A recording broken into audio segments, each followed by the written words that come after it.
जय हिंद साथियों, कैसे हैं आप सभी। उम्मीद है आप सभी अच्छे होंगे, स्वस्थ होंगे। आप सभी की तैयारी बहुत अच्छे तरीके से चल रही होगी। साथियों, आज मैं आपको यूपी पुलिस कांस्टेबल का जो पेपर हो चुका है और फिलहाल की कंडीशन में वो पेपर निरस्त है। ठीक है, टीसीएस ने ये परीक्षा कराई थी। आने वाले समय में आपको पता ही लग जाएगा कि कौन सी कंपनी परीक्षा कराएगी। ठीक है, लेकिन आपको अपनी तैयारी पिछले वाले पेपर के अकॉर्डिंग रखनी है, क्योंकि पेपर का लेवल ज़्यादा चेंज नहीं होगा। होगा तो थोड़ा बहुत होगा, लेकिन ज़्यादा नहीं होगा। लेवल आपका वही रहने वाला है। ठीक है, तो सबसे पहले स्क्रीन पे आप इस क्वेश्चन को देख लीजिए। ये वो प्रश्न है जो 17 फरवरी 2024 की सेकंड शिफ्ट में पूछा गया है। तो मैंने सोचा क्यों ना आपको सबसे पहले इन्हीं प्रश्नों को करा दिया जाए। जैसा कि आप देख रहे हैं, 11 परिणामों का औसत 50 है। ठीक है, जिनको भी आंसर आ रहा है वो कमेंट सेक्शन में आंसर कर सकते हैं। 11 परिणामों का औसत 50 है। एवरेज का क्वेश्चन है, औसत का क्वेश्चन है। ठीक है, 11 परिणाम हैं जिनका औसत 50 है। 11 5 55, 550 इसका औसत हो गया। ठीक है, यदि पहले 6 परिणामों का औसत, पहले 6 परिणामों का औसत 51 है, पहले 6 परिणामों का औसत 51 है, गुणा कीजिए। ये हम लोग क्या निकाल रहे हैं? गुणा करके हम निकालते हैं योग। क्या निकालते हैं? योग। तो 6 परिणामों का योग कितना हो गया? ये गुणा करो, 6 कम 6, 6 5 30, 306। और इसने बोला है अंतिम 6 का औसत। अंतिम 6 का औसत कितना है? 59। इसका गुणा करो, 6 नाम 54, हासिल 5, 6 पंजे 30 और 5 35। देखो, उसने बोला है तो छठा परिणाम ज्ञात करो। छठा परिणाम हम कैसे ज्ञात करेंगे? देखो, 6 और 6 12। इसने 11 परिणामों का औसत स्पेशली दे रखा है 50, है ना। हमने योग निकाला तो 550 था। ये 6 और 6 12 हो गए। 12 परिणामों का जो योग हो गया वो कितना हो गया? इन दोनों को आप जोड़ो। जब आप इन दोनों को जोड़ोगे, क्योंकि आपने 6 और 6 को भी तो जोड़ा है, इन दोनों को आपने जोड़ा है, तो आपको ये कंडीशन भी जोड़नी होगी। तो ये जोड़ के हो गए आपके 660। 660 आपके जोड़ के हो गए। अब उसने बोला है कि अंतिम 6 का औसत, तो आपका ये था। तो छठा परिणाम क्या है? छठा परिणाम उसने पूछा है, तो हम क्या करेंगे? ये जो 12 परिणाम है इसमें से हम 11 वाला घटा देंगे, तो हमारा छठा परिणाम निकल आएगा। क्योंकि एक कंडीशन बचेगी, जो कंडीशन बचती है वही हमारा परिणाम होता है। आपको क्या करना है? 660 में से 550 को घटाना है, तो ये 110 आ गया। छठा परिणाम आपका 110 है। जैसा कि साथियों आप दूसरा प्रश्न देख पा रहे हैं, दीपेश और तुषार अलग अलग कार्य करते हुए एक कार्य को क्रमशः 9 और 12 दिन में पूरा करते हैं। ठीक है, वे बारी बारी एक एक दिन काम करें तो काम कितने दिनों में पूरा हो जाएगा? जैसा कि आप समझ पा रहे होंगे, टाइम एंड वर्क का ये क्वेश्चन है। दूसरा प्रश्न आपका टाइम एंड वर्क का है। उसने बोला है दीपेश और तुषार, दीपेश और तुषार किसी काम को कितने कितने दिन में कर रहे हैं? दीपेश कर रहा है 9 दिन में, तुषार कर रहा है 12 दिन में। टाइम एंड वर्क मैंने आपको पढ़ाया था, तो मैंने आपसे बोला था कि आपको ऐसा काम लेना है जो दोनों से कट जाए। ठीक है, एलसीएम ले लीजिए 9 और 12 का। 9 और 12 का एलसीएम कितना हो गया? 36 हो गया। कितना हो गया? 36। अब एक एक दिन का काम निकालो आप। दीपेश का एक दिन का काम निकालो और तुषार का एक दिन का काम निकालो। तो कैसे निकालोगे? 36 में 9 का भाग दो, 9 चौक 36। दीपेश का एक दिन का काम 4, तुषार का एक दिन का काम निकालो, 12 तिया 36, 3। ठीक है, दीपेश का एक दिन का काम कितना आया? 4, तुषार का एक दिन का काम कितना आया? 3।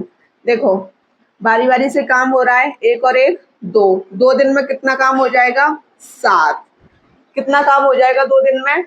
7 काम हो जाएगा। अब हमको इस 7 काम को, ये टोटल काम हमारा कितना था? Total work 36। 36 तक आप कैसे लेके आओगे भाई? 7 में कितने का गुणा करोगे कि हमारी जो संख्या है वो 36 के आसपास पहुंच जाए? तो देखो 7 5 35, 7 6 42 तो ज्यादा हो गया, तो 7 5 35। जब आपने 5 का गुणा यहाँ किया है तो आपको 5 का गुणा यहाँ भी करना पड़ेगा, ठीक है। 5 दूनी 10, 10 काम हो गया, 7 5 35। इतना तो आपको समझ आया कि इतना भी समझ नहीं आया? इतना आपको समझ आ गया होगा, ठीक है। 10 काम हो चुके हैं, 10 काम हो चुके हैं। और हमारा हाँ 10 दिन का काम 35 दिन में, ठीक है। समझ गए ना? टोटल काम हमारा 36 था, 36 में से आप 35 घटाओ तो 1 बचा। अब इस एक काम को किससे कराओगे? इस एक काम को आप दीपेश से करा लो, तो हमारा जो आंसर हो जाएगा वो क्या होगा?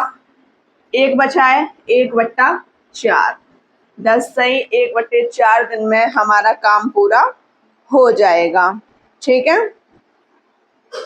ओके, या फिर आप इसको ऐसे लिख सकते हो 10 चौक 40 और 1 41/4। अब आप तीसरा क्वेश्चन देख लीजिए।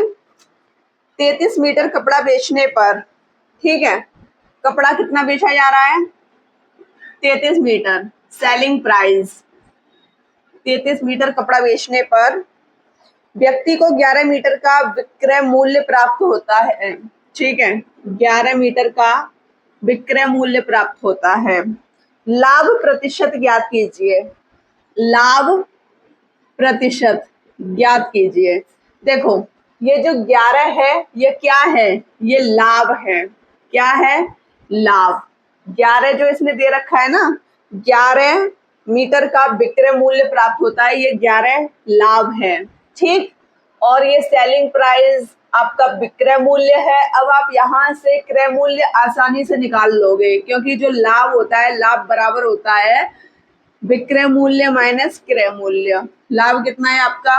11, विक्रय मूल्य 33 माइनस क्रय मूल्य कॉस्ट प्राइस, ठीक है। जब आप 33 में से 11 घटाओगे तो 22 बचेगा, तो क्रय मूल्य 22 आ गया, ठीक। उसने लाभ प्रतिशत पूछा है, लाभ कितना है? 11, क्योंकि हमारा फॉर्मूला होता है लाभ बट्टे जो हमारा क्रय मूल्य होता है, क्रय मूल्य गुणा 100, 2 50, 50% का क्या हो गया? लाभ हो गया। अगला प्रश्न आपका जीएस का है। राष्ट्रीय मानवाधिकार आयोग का जो मुख्यालय है वो कहाँ पर है? सबसे पहले मैं आपको बता देना चाहती हूँ कि ये जितने भी इम्पोर्टेंट मुख्यालय हैं वो आपको सारे याद करने हैं। मैं आपको सारे लिखा चुकी हूँ। अब आप सोच रहे होंगे कि आपकी क्लासेस कहाँ मिले?